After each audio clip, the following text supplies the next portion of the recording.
أعوذ بالله من الشيطان الرجيم.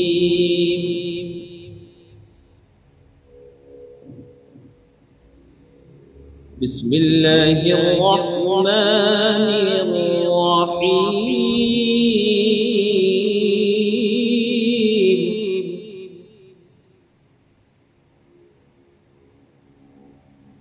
يا أيها الذين آمنوا استعينوا بالصبر والصلاة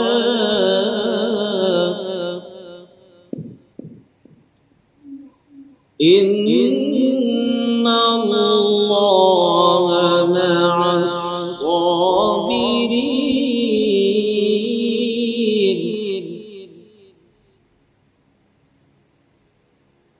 ولا تقولوا لمن يقتل في سبيل الله أموات بل أحياء ولكن لا تشعرون.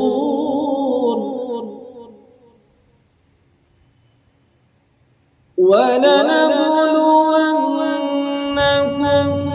بشيء من الخوف والجوع ونقص من الأموال والأنفس والثمرات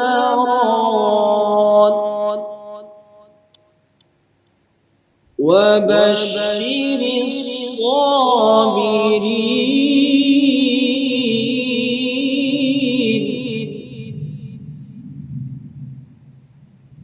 الذين إذا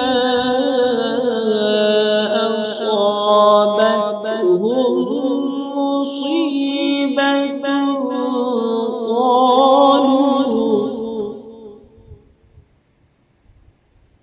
قالوا إنا لله وإنا إليه راجعون.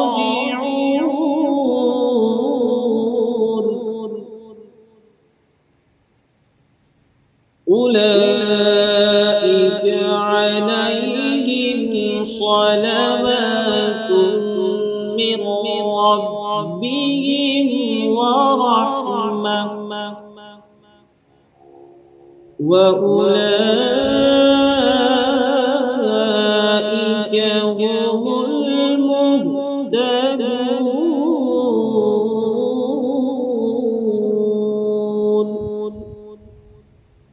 صدق الله العظيم.